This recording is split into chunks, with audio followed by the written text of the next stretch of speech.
Hello everyone, ಈ ವಿಡಿಯೋದಲ್ಲಿ left over items ಇಂದ ಹೇಗೆ ಒಂದು ಟೇಸ್ಟಿ ಆಗಿರೋ ಸ್ವೀಟ್ ಮಾಡ್ಕೋಬಹುದು ಅಂತ ತೋರಿಸ್ತೀನಿ. ಅದ್ರಲ್ಲೂ ಚಪಾತಿ ಮಾಡೋಕೆ ಹಿಟ್ಟನ್ನ ಕಲ್ಸ್ಬಿಟ್ಟಿದೀವಿ, ತುಂಬಾ ಉಳ್ಕೊಂಡ್ಬಿಟ್ಟಿದೆ ಅಂದಾಗ್ಲೂ ಈ ರೆಸಿಪಿನ ಟ್ರೈ ಮಾಡ್ಬೋದು. ಜೊತೆ ಗುಲಾಬ್ ಜಾಮೂನ್ ಮಾಡಿರ್ತೀರಿ, ಪಾಕ ಉಳ್ಕೊಂಡ್ಬಿಟ್ಟಿರುತ್ತೆ, ಆಗ್ಲೂ ಸಹ ಈ ರೆಸಿಪಿನ ಟ್ರೈ ಮಾಡ್ಬೋದು. ಎಲ್ಲದನ್ನು ಇನ್ ಡೀಟೇಲ್ ಆಗಿ ನೋಡೋಣ. Then welcome to desi eat desi love ದೇಸಿ.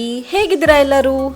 ಇವತ್ತು ಮಕ್ಕಳು ಸ್ವೀಟ್ ತಿನ್ಬೇಕು ಅಂತ ತುಂಬಾನೇ ಹಠ ಮಾಡ್ತಾ ಇದ್ರು. ಬೆಳಿಗ್ಗೆ ಬ್ರೇಕ್ಫಾಸ್ಟ್ ಗೆ ಚಪಾತಿ ಮಾಡಿದ್ದೆ, ಸೊ ಹಿಟ್ಟು ಸಹ ಉಳ್ಕೊಂಡಿತ್ತು. ಆಗ ಈ ಸ್ವೀಟ್ ಮಾಡೋಣ ಅಂತ ಡಿಸೈಡ್ ಆದೆ. ನಿಮ್ಮನೇಲಿ ಸಹ ಚಪಾತಿ ಏನಾದ್ರು ಉಳ್ಕೊಂಡಿದ್ರೆ ಡೆಫಿನೆಟ್ಲಿ ಈ ರೆಸಿಪಿನ ಇವತ್ತೇ ಟ್ರೈ ಮಾಡಿ. ಮೇಲಿಂದ ಕ್ರಿಸ್ಪಿ ಆಗಿ ಒಳಗಡೆಯಿಂದ ಜ್ಯೂಸಿ ಆಗಿ ತುಂಬಾನೇ ಯೂನಿಕ್ ಆಗಿರುವಂತಹ ಸ್ವೀಟ್ ರೆಸಿಪಿ. ಅದ್ರಲ್ಲೂ ಎಸ್ಪೆಷಲಿ ಮಕ್ಳಿಗೆ ಮಾತ್ರ ತುಂಬಾನೇ ಫೇವ್ರೇಟ್ ಆಗುವಂತಹ ರೆಸಿಪಿ. ಸೊ ಮರಿದೆ ಟ್ರೈ ಮಾಡಿ, ಹೇಗ್ ಅನಿಸ್ತು ಅಂತ ಕಮೆಂಟ್ ಅಲ್ಲಿ ತಿಳಿಸಿ. ಮೊದಲಿಗೆ ಚಪಾತಿ ಹಿಟ್ಟನ್ನ ಚಿಕ್ಕ ಚಿಕ್ಕ ಉಂಡೆಗಳಾಗಿ ಮಾಡ್ಕೊಂಡು ಸ್ವಲ್ಪ ಎಣ್ಣೆನ ಹಚ್ಬಿಟ್ಟು ಈ ತರ ಪೂರಿ ತರ ಲಟ್ಟಿಸ್ಕೊಳ್ಳಿ. ಆದ್ರೆ ಈ ತರ ಓವಲ್ ಶೇಪ್ ಅಲ್ಲಿ ಲಟ್ಟಿಸ್ಕೊಳ್ಳಿ. ಅಂಡ್ ಪೂರಿಗೆ ನಾವು ಸ್ವಲ್ಪ ದಪ್ಪವಾಗಿ ಲಟ್ಟಿಸ್ಕೊಳ್ತೀವಲ್ವಾ, ಇದಕ್ಕೆ ಸ್ವಲ್ಪ ತೆಳುವಾಗೆ ಲಟ್ಟಿಸ್ಕೊಳ್ಳಿ. ಓವಲ್ ಶೇಪ್ ಅಲ್ಲಿ ಲಟ್ಟಿಸ್ಕೊಂಡಾಗ ಈ ತರ ರೋಲ್ ಮಾಡ್ಕೊಂಡಾಗ ಶೇಪ್ ತುಂಬಾನೇ ಪರ್ಫೆಕ್ಟ್ ಆಗಿ ಚೆನ್ನಾಗಿ ಬರುತ್ತೆ. ನೋಡಿದ್ರಲ್ಲ ಎಷ್ಟು ಈಸಿ ಆಗಿದೆ. ಪೂರಿ ತರ ಮಾಡ್ಕೊಳ್ಳೋದು, ಈ ತರ ರೋಲ್ ಮಾಡೋದು ಅಷ್ಟೇ. ಅಂಡ್ ನೋಡೋಕೆ ಸಹ ಫ್ಯಾನ್ಸಿ ಆಗಿ ಯಾವ್ದೋ ಕಾಸ್ಟ್ಲಿ ಸ್ವೀಟ್ ಮಾಡಿದೀವಿ ಅನ್ನೋ ತರಾನೇ ಇರುತ್ತೆ. ಇದನ್ನ ಯಾರಾದ್ರೂ ಗೆಸ್ಟ್ ಬಂದಾಗ ಅರ್ಜೆಂಟ್ ಸಹ ಈಸಿಯಾಗಿ ಮಾಡ್ಕೋಬಹುದು. ಅಂಡ್ ಒಂದ್ 2 ನಿಮಿಷದಲ್ಲಿ 8 ರಿಂದ 10 ಆರಾಮಾಗಿ ಮಾಡ್ಕೋಬಹುದು. ಓಕೆ, ನೆಕ್ಸ್ಟ್ ಶುಗರ್ ನ ಸ್ಕಿಪ್ ಮಾಡಿ ನಾನು ಬೆಲ್ಲನ ಯೂಸ್ ಮಾಡ್ತಾ ಇದ್ದೀನಿ. ನಿಮಗ್ ಬೇಕಿದ್ರೆ ನೀವು ಸಕ್ಕರೆ ಸಹ ಯೂಸ್ ಮಾಡ್ಕೋಬಹುದು,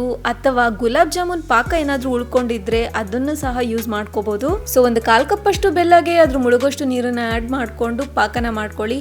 ಇದಕ್ಕೆ ಎಳೆ ಪಾಕ ಏನು ಬೇಕಿಲ್ಲ, ಜಸ್ಟ್ ಸ್ವಲ್ಪ ಕೈಗೆ ಈ ತರ ಸ್ಟಿಕ್ಕಿಯಾಗಿ ಅಂಟ್ಕೊಂಡ್ರೆ ಸಾಕು. ಸ್ವಲ್ಪ ಫ್ಲೇವರ್ಗೆ ಅಂತ ಏಲಕ್ಕಿನ ಆಡ್ ಮಾಡ್ಕೊಂಡಿದೀನಿ. ನೆಕ್ಸ್ಟ್ ಎಣ್ಣೆನ ಕಾಸ್ಕೊಳಕ್ ಇಟ್ಕೊಂಡು ಎಣ್ಣೆ ಮೀಡಿಯಂ ಹಾಟ್ ಆಗ್ತಿದ್ದ ಹಾಗೆ ಒಂದೊಂದಾಗಿ ಎಲ್ಲದನ್ನು ಇದರಲ್ಲಿ ಡ್ರಾಪ್ ಮಾಡಿ. ಅಂಡ್ ಫ್ಲೇಮ್ ನ ನೀವು ಲೋಗೆ ಶಿಫ್ಟ್ ಮಾಡ್ಕೊಂಡು ಗೋಲ್ಡನ್ ಬ್ರೌನ್ ಆಗೋವರೆಗೂ, ಕ್ರಿಸ್ಪಿ ಆಗೋವರೆಗೂ ಚೆನ್ನಾಗಿ ಫ್ರೈ ಮಾಡ್ಕೊಳ್ಳಿ. ಹೈ ಫ್ಲೇಮ್ ಅಲ್ಲಿ ಏನಾದ್ರೂ ನೀವು ಫ್ರೈ ಮಾಡ್ಕೊಂಡ್ಬಿಟ್ರೆ ಒಳಗಡೆ ಎಲ್ಲ ಫೋಲ್ಡಿಂಗ್ಸ್ ಇರುತ್ತಲ್ವಾ, ಹಸಿ ಬಿಸಿಯಾಗಿ ಹಾಗೆ ಉಳ್ಕೊಂಡ್ಬಿಡುತ್ತೆ. ಹಾಗಾಗಿ ನಿಧಾನವಾಗಿ ಲೋ ಫ್ಲೇಮ್ ಅಲ್ಲೇ ಫ್ರೈ ಮಾಡ್ಕೊಳ್ಳಿ.